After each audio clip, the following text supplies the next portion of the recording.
Hello there folks, my name is Spooks and welcome back to another episode of Box Office Chat. This is the show where I break down the top 5 domestic box office results, see where each movie landed, and see how well each movie did, so let's get started. Number 5 was Pray for the Devil, making $3.8 million this weekend, adding to a domestic total of $13 million and a worldwide total of $17 million.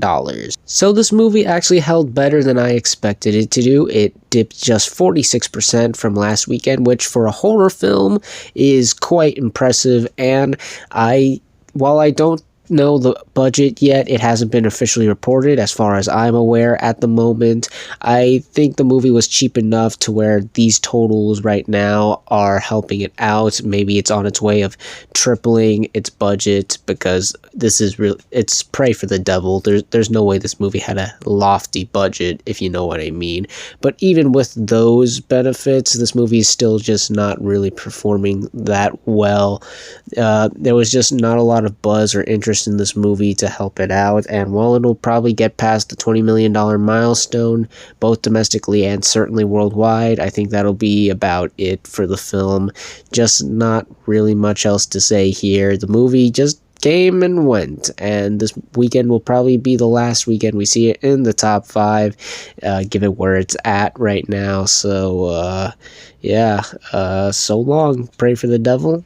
Number 4 was Smile, making $3.9 million this weekend, adding to a domestic total of $99 million and a worldwide total of $203 million. So on the complete opposite side of the horror film coin, Smile continues to exceed all expectations, as it is about to become the 15th film this year to surpass $100 million domestically, and well, given the time when this video will come out, it probably will already have surpassed that milestone, so congratulations, I guess. And another big milestone this movie surpassed was the $200 million milestone worldwide, not only continuing to become the highest grossing horror film of the year, but the first horror film to do so this year, which is absolutely wonderful given the incredibly cheap budget of $17 million. This movie is such a big hit. It's definitely one of the most profitable movies of the year for sure. The marketing was solid. Word of mouth is still surprisingly strong. It only dipped 27%, which surprised me because, well, it's no longer Halloween, and I wasn't sure if too many people were all in the mood to continue watching horror films. But clearly that was not the case here, as Smile did put up a good fight with Pray for the Devil, as you could see with the two numbers. Just $1 million difference between the two of them, and Smile came out on top. So yeah, overall, Smile continues to do really well. We'll see how much longer it lasts at the top 5. I do feel like we are reaching the end of its glory days here in the top 5, but even if we see the final runnings and the final legs of the film, it still wouldn't change how hugely successful and incredibly impressive this box office run was for this movie. So yeah, overall, great job, Smile. Number 3 was Ticket to Paradise, making $8.5 million this weekend, adding to a domestic total of $46 million and a worldwide total of $140 million. So like Smile, this movie continues to impress, obviously not in the same degree as Smile, but this is still doing very well for the rom-com genre, as well as just the fact this little movie is playing well against all the other big blockbusters out right now. First off, the film had the best hold out of any film in the top 5, just dropping around 14%, which is incredible. The fact that this movie is still putting up a good fight and maintaining its core audience throughout these coming weeks is really solid. It puts its domestic total just $4 million away from the $50 million milestone, which I think the film will be able to surpass by the end of this week. And the film was also able to double its budget. I mentioned this last weekend that it was just $1 million shy away from surpassing that milestone, and what do you know, the film was able to do that. So Yay! And it looks like it's on its way to triple that budget very soon. We'll see if that happens. It's just 20 million away from the tripling point. We'll see if it can muster that up in the coming weeks. We are towards the end of the year, so there will probably be much bigger competition for this movie to face off, and obviously bigger movies on the horizon that might entice audiences more than this movie. So we'll see how this movie favors. But as of right now, yeah, this movie is continuing to be a pretty decent sleeper hit. It continues to impress me. I was not expecting this movie to do nearly as well as it has, and overall I'm pretty satisfied with it. It's once again a decent sleeper hit, not bad. Number 2 is One Piece Film Red, opening with 9.3 million domestically and 159 million worldwide.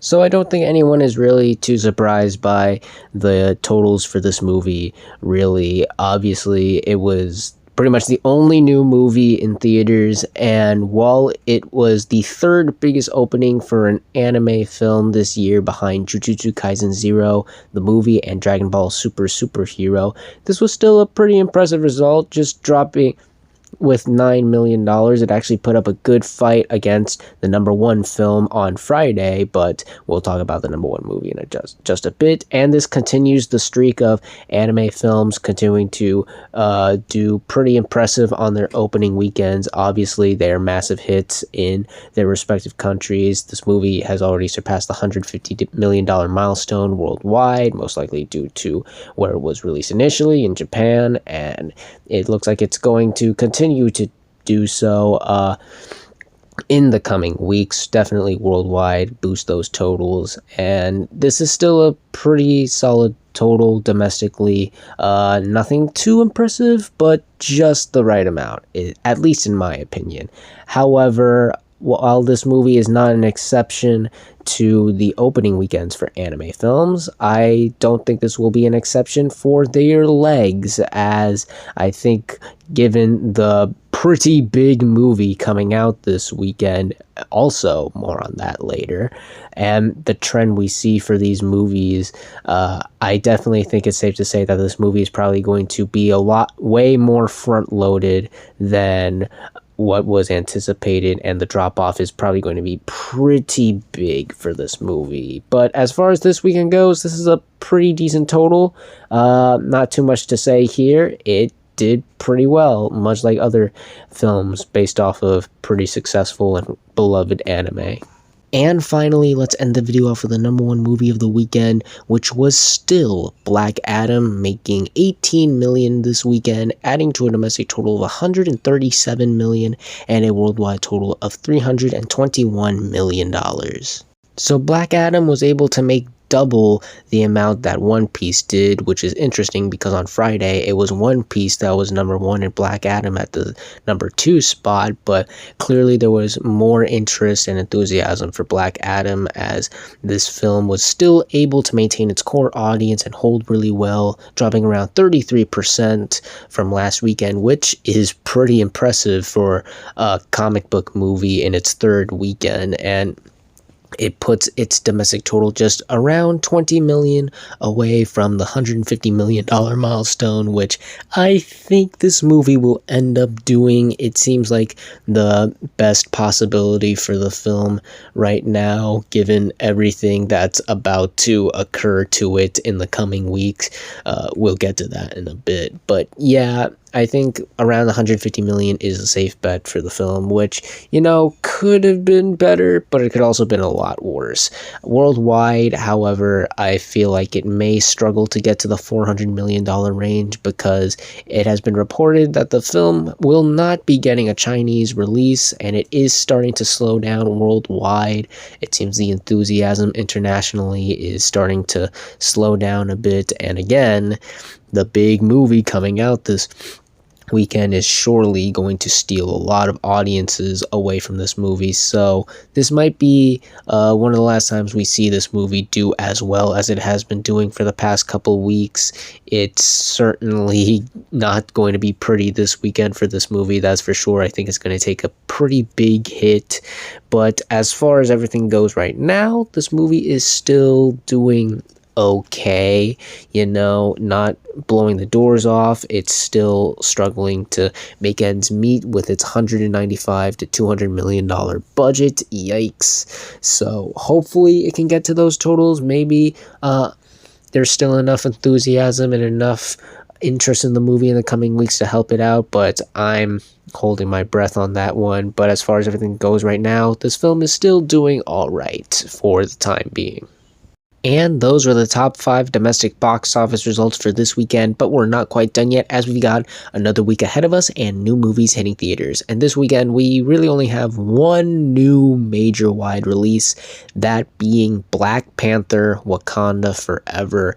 Obviously, I feel like this movie is going to have the biggest opening weekend we have seen since Thor: Love and Thunder. Hell, given by the strong first reactions I've seen, there's a chance it could be the biggest opening since Doctor Strange, but I digress. Obviously, I think this movie is going to do juggernauts. I think it's going to do incredibly well. The marketing has been great, the buzz is really strong, and while at the time of this recording, reviews aren't out as of yet, the first reactions are, and for the most part, they have all been praising this film to the Himalayas. I've been hearing nothing but good things about this movie so far, so I think that'll improve interest with this movie, as well as this film being pretty much the end to Phase 4. I feel like lots of MCU fans are curious to see how they end this sort of lackluster phase.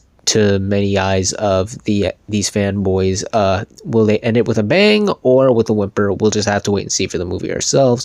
But regardless, yeah, given how such an impact the first Black Panther had on pop culture and pretty much all of us, and how successful that movie was, there has been so much more interest and so much buzz around it. And given that November is looking to be a pretty lackluster month, this is pretty much the only real big movie coming out for the rest of this month. Not only do I think it's going to do well for its opening, I think it might have a shot of having strong legs in the coming weeks. So yeah, nothing but positive things to say about Wakanda Forever.